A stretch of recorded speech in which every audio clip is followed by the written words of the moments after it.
What is up, everybody out there on Team UpHex? Hope you guys are having an awesome Sunday.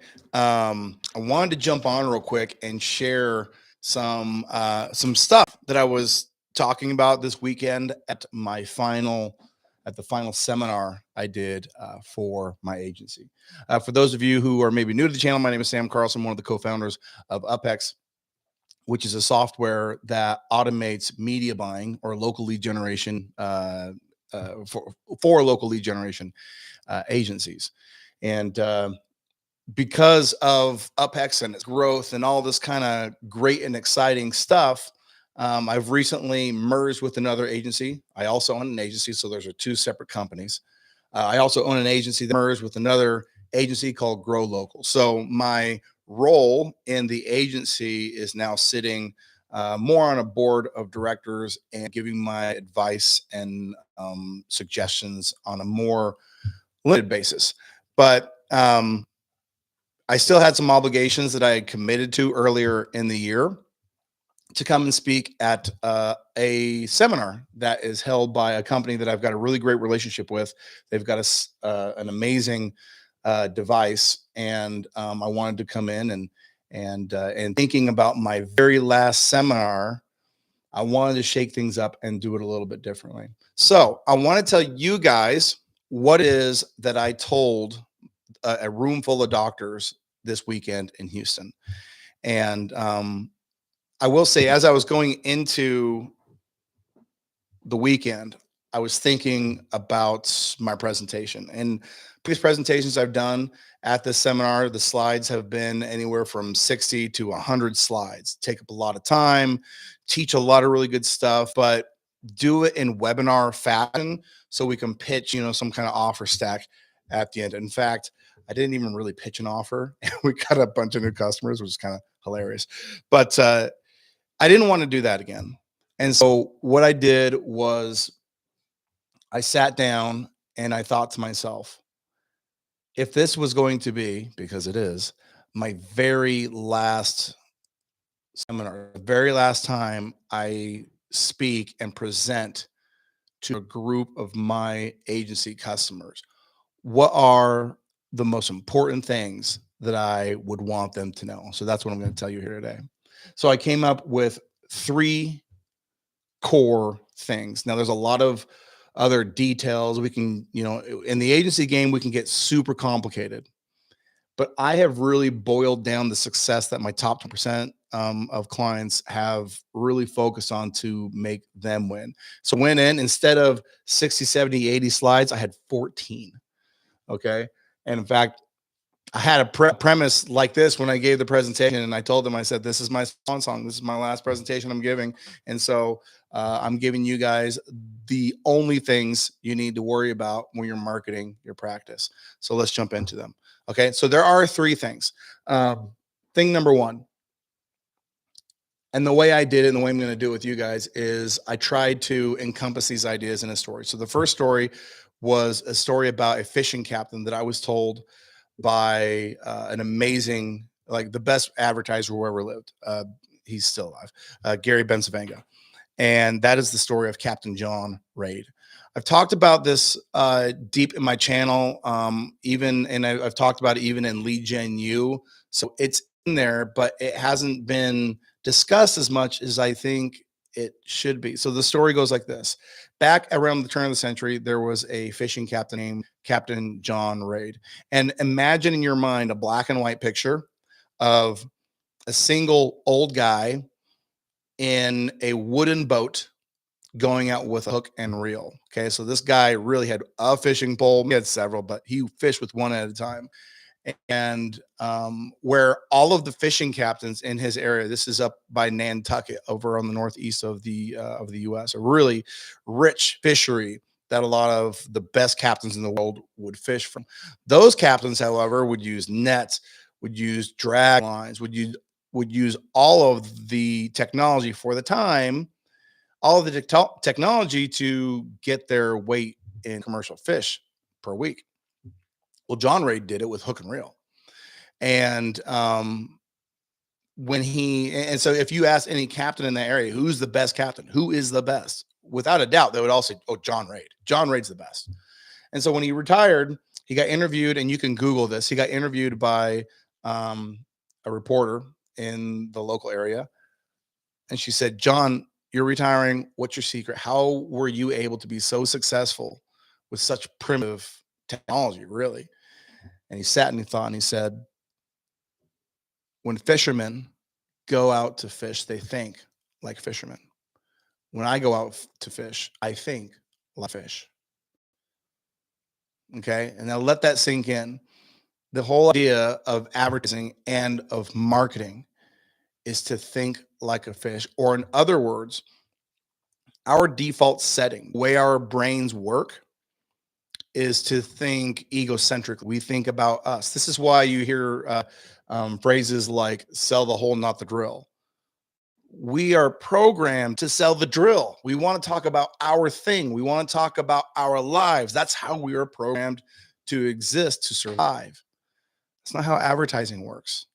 You have to think like your prospect, and you have to create and um, strategically approach your prospect by thinking about what you're going to do for them from their own shoes. Hopefully that wasn't too complicated.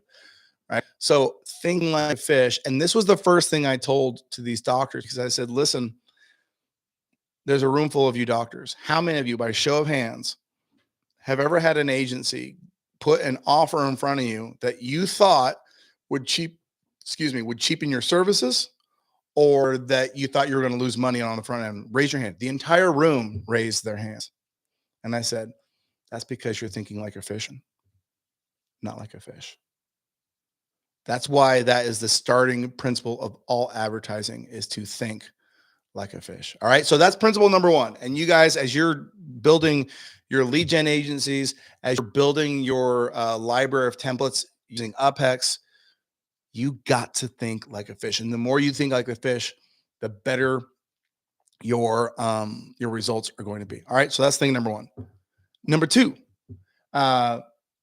in 2018, my agency, which was called 25th West at the time, had a published case study by it.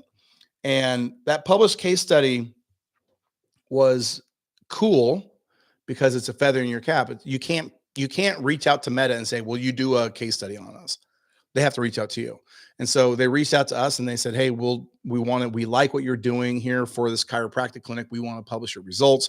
Here's what's entailed in that." And entailed in that case study was attribution data that you can't get through Ads Manager. I mean, in Ads Manager, we can get click-through rate, we can get conversions, we can get all that kind of stuff, but we don't know how much money these campaigns make. Well, Facebook has swipe data. I mean, they can associate a payment with all that kind of stuff. They know. And what we found out through that case study, so the case study was cool because we got the case study, but the real information we got from that case study was what type of campaign made money. All right. So we were running 3 campaigns: a general chiropractic offering an adjustment for back pain, neck pain, shoulder pain, whatever, all those kind of things, a general chiropractic campaign, a general acupuncture campaign. So again, all these different, chronic pain, whatever, addressing all those conditions. The offer was a treatment, acupuncture treatment. And then the third campaign was a spinal decompression campaign focused on just sciatica pain. Okay, sciatica pain, bulging discs. Which one of the 3 do you think made the most money? Now, here's what's interesting. If you look at the 3, 2 of them got a big lead volume. One of them got less lead volume, but made 80% of the revenue. We'll get you out of suspense. Okay. Chiropractic and acupuncture. The general campaigns got a lot of lead volume, and the cost of the leads wasn't bad. But what they made in revenue paled in comparison to the lower lead volume and spinal decompression and the revenue associated with that. So what did we learn from that? It took us a while to boil it down, but we came up with this formula we call the qualified lead formula, which is this. I don't believe And if I've said this to customers, I've said this in our Facebook group, I've said this on Ask Me Anything. I don't believe in the phrase that people use, which is lead quality. I don't believe in that phrase. Okay, because lead quality is really what you see from referrals. All right, that's somebody who comes in and they're basically pre-sold. That's a quality lead. In the cold marketing, in the lead generation, or I'm sorry, in the direct response space, which is the space that we're in, we're getting a multitude of leads, and the only thing that matters is not whether they're quality or not, it's whether they're qualified or not. So the qualified lead formula works like this: we stay away from anything broad, because when the market can associate a price tag with it, the only lever we can pull is price. So, for example, people know what an adjustment costs. It's like $50. Okay, well, then all we can do is offer a discount because the general public knows. But with spinal decompression and that type of pain, people don't know what the price is.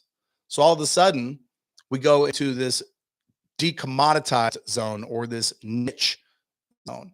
And that's the zone of qualified attention.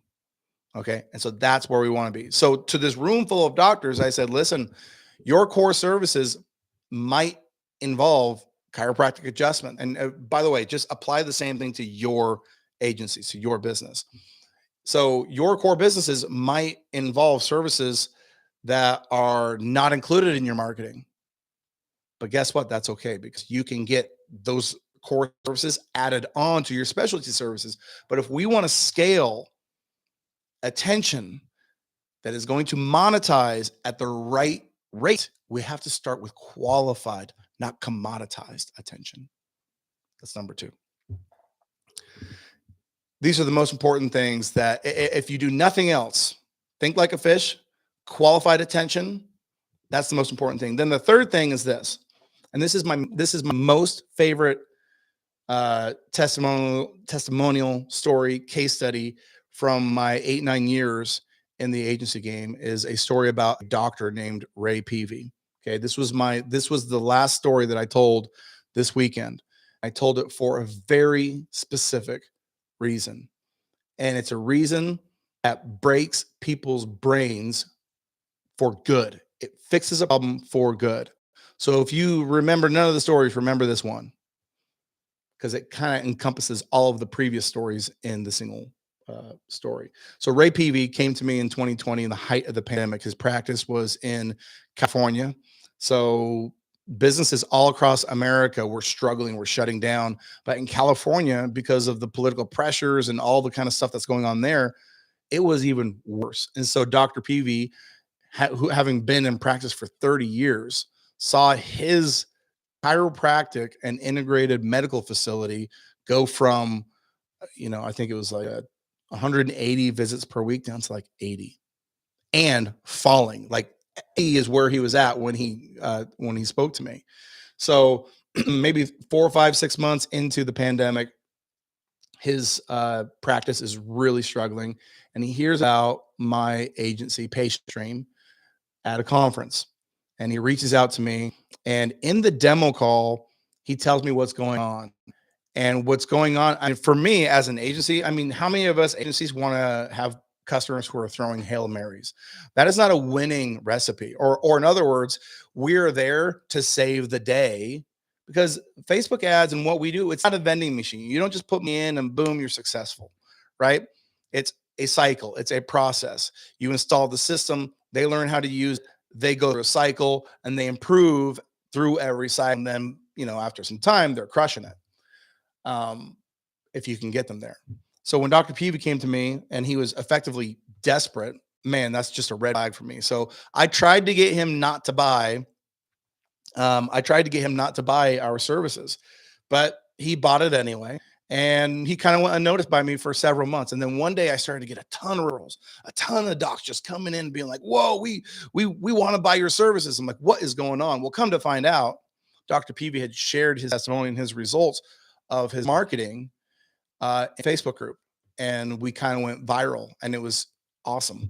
And so I reached back out to Dr. Peavy and I said, tell me what's been going on. And we did an interview on the Patient Stream YouTube channel. You can go over and check it out if you want to see the whole thing. Okay. And so in talking with Dr. Peavy, he told me what happened. And here's what happened. His first 6 weeks of using our system were very similar to every experience he had with other agencies. Or in other words, he got a bunch of leads, got a bunch of no-shows, people ghosting him, people whatever. He started thinking, oh well, this doesn't work, this lead quality, all of those things that people say. But the circumstances in this case were different. For him, it was life or death, and he knew that he was getting some attention. He was getting some leads. And so he said, we got to make something work. And so one day he was walking by his front desk and he heard his staff on the phone with a lead. And he said, is that a Facebook lead? And the guy said, yeah. We'll transfer that call over to me. So they transfer the call to him and he starts having a conversation with this prospect. Now, before I move forward, just think in your heads, a front desk or the person in his office that is trained to call these leads and to get them booked really has a very narrow objective. Their goal is to say, you opted in for our offer. My job is to get you booked for an appointment when works. That's really it. Okay. Well, Dr. Peavy is not trained on any scripts. So when he got on the phone, he did like a 5-minute consult. His first question was, so Sally, or whatever her name was, it sounds like you've been struggling with neuropathy. How long have you been struggling with that? And for 3 to 5 minutes, he asked her questions about her. When you ask, people don't care how much you know until they know how much you care. And so when he demonstrated some level of care, he injected into this marketing and sales cycle one thing that you cannot automate. What do you think it is? Grab the chat. Let me know what you think it is. And once he injected this one thing into the conversation, the next day the prospect showed up.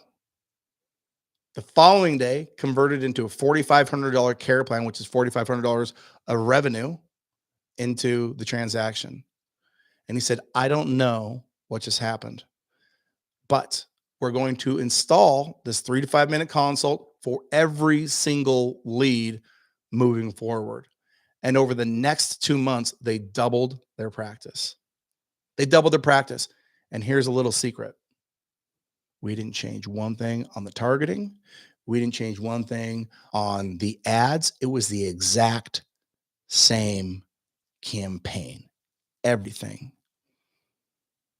So the problem is not with you, meaning a lot of times if you hear customers complain or whatever the case may be, and you jump in, you go, we're going to target richer people. No, it's machine learning, you guys. The algorithm knows how to find people. It knows. That's not the problem. So let me see. We've got Anthony saying human element. I need more specific, Anthony. You're close. You're absolutely close. And I'll give it to you guys. Effectively, what I've come into, and we can call it the human element, but basically it's trust, credibility. People buy from those they know, like, and trust. And so your marketing is going to use automation and machine learning and all this amazing technology to find, identify, hook, and pull in people. But if you want to land that fish, if you want to, actually be successful, there's a moment in time where automation can only take you so far. So the baton must be handed from the automation to the human element, garner trust, build that relationship, and start focusing and giving that person that you're going to be helping ultimately. And this is in on chiropractic niche, but it's the same thing if you're in real estate, if you're in insurance, if you're in mortgage, if you're in roofing, if you're in contracting, it doesn't matter. People buy from those they know, like, and trust.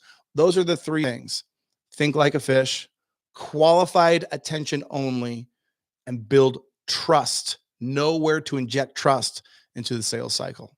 So I wanted to come on. It's a beautiful set. Well, it's not that beautiful, actually. It's cold and rainy here. It's the first It's the first time that's happened here in Boise, but it's absolutely top of mind for me. I hope you guys have enjoyed it.